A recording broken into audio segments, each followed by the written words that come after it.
Hello everyone, my name is Rosie. Thank you so much for dropping by. This video is gonna show you how to planner hop efficiently. Oh my gosh. Okay, so I had the epiphany during filming my last video on which weekly planner I want to use. And I was going through like the inserts and the guts of each one and like the pros and cons and like just like how it's all set up and like my method to my madness of like which weekly planner to use. And so I was thinking, you know what? Like I was going through all of the pages and everything, and it's pretty much all set up. Like each one is all set up as if it's ready to use without anything else. Does that make sense? Oh my goodness, I hope that does. So anyways, I'm going to go through how to effectively and efficiently planner hop.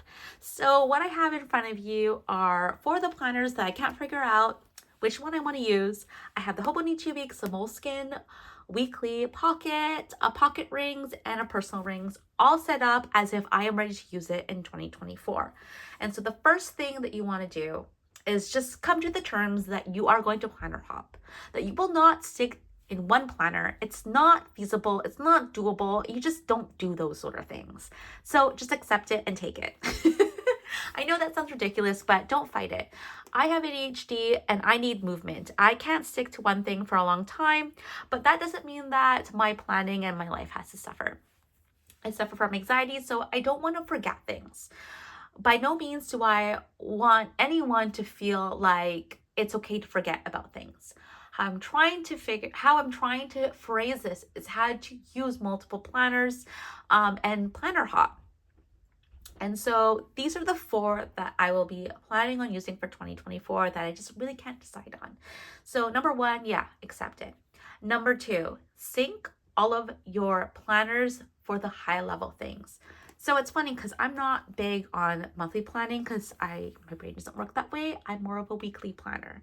So what I did here in my Hobonichi Weeks is I wrote down all of the stat holidays. I'm a government worker, so all the stat holidays I won't be working. And in my weekly, I put in, or my dailies, oh my God, in my monthlies, I put down all the days I have off and any days where my kids don't have school. So everything high leveled is inputted in each planner. So you can see here all the important days that have stats, everyone's birthdays, and my days off and stats all together. So I did this all for the whole year. I did it all in not just one planner, but all of the planners. So I know that takes up a lot of time, but I kind of knew what planners I wanted to use this year for 2024 from past experience. And so I've actually had these planners for a while. I got the Hobonichi Weeks when they were released, I think in September. I got the Moleskine released in October, November. And the Pocket Rings, Filofax is pretty awesome with the inserts. They're released pretty early as well. I think I'd like to say November because that's when I got them. But yeah, so set up all your high level things, important dates like birthdays, anniversaries, days off from work, and days off for your kids' schools, just like the really high level things. Put it all in your monthlies. It's funny because I'm not a monthly planner. So you can see here, it's all inputted. So it's all the same stuff. So September and September. I know that the second Monday is, oh my gosh, this calcula is like, okay. So yeah, Monday 2nd, and I have flex. So everything's synced monthly wise. And like, this is really important to do because this will make it so that it's easy for you to hop. So you don't need to do anything special like elaborate spreads or anything like that. Just like make sure all the monthlies are synced up. So monthlies are synced. September, see, so everything's pretty much the same. So dates, those high level dates are super important because when you hop into a new planner, and not know like when you're off or when your kids are not in school, it becomes hectic. So there. The third thing is if you have time, which is funny because if you bullet journal, like it takes a lot of time to do this anyways. All the planners all set up for you. You're not drawing any lines or anything like that. You're just literally like inputting the dates. The third thing is pick a day that you think is a good day to sync everything. So for my Hobonichi weeks, I am double planning. I am double planning in the same planner, same stuff. So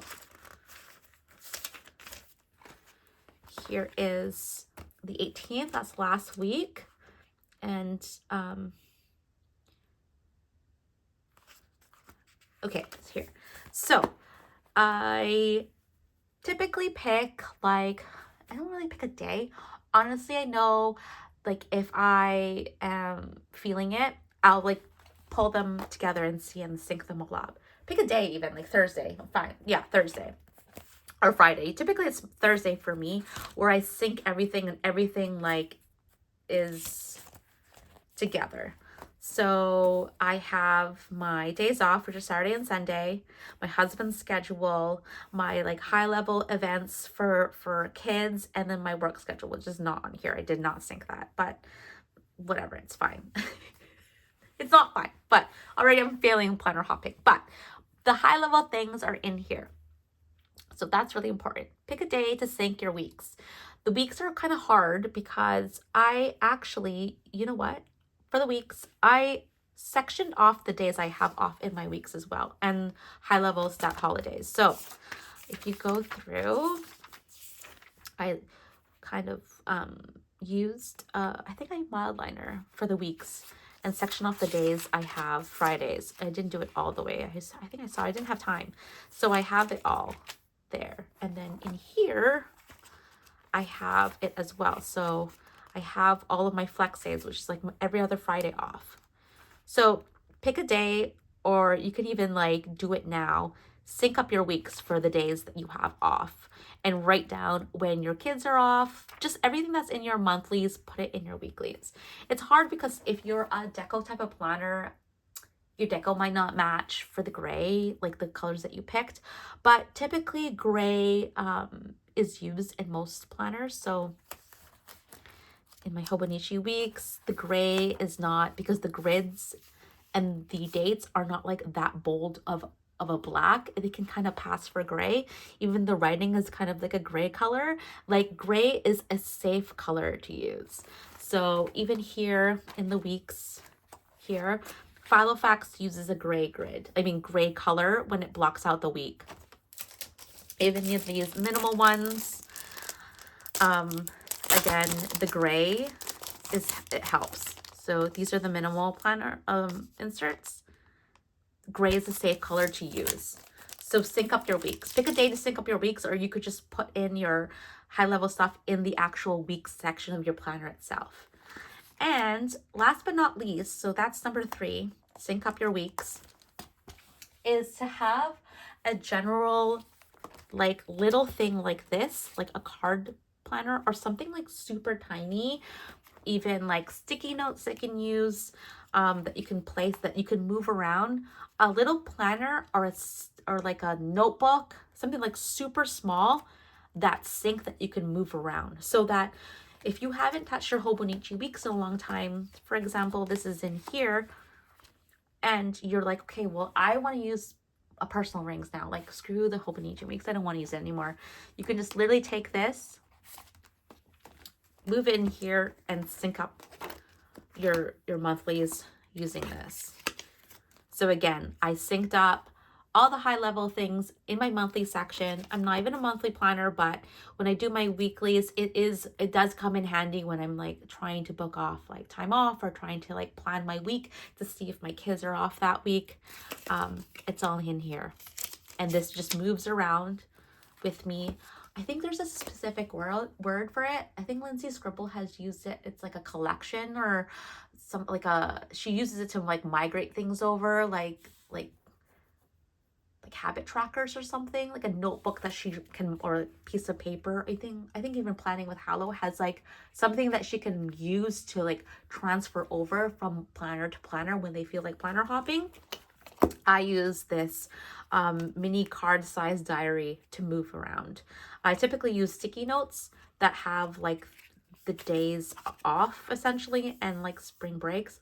I bought a whole bunch of like notepads that had a monthly view in each one from the Dollar Tree. I'll just pull it up.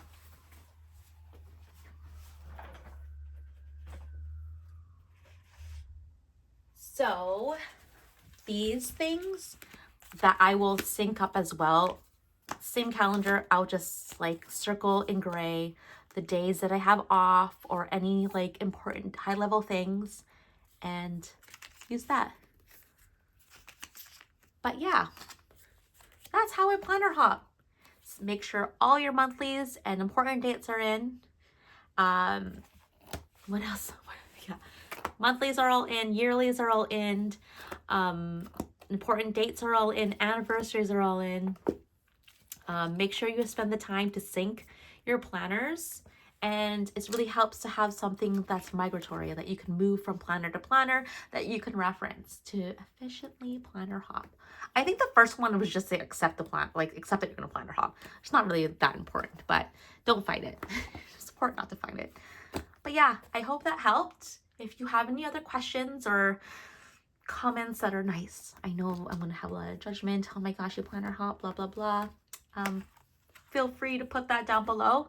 And if you liked that video and thought it was helpful, make sure to give a thumbs up and think about subscribing as well.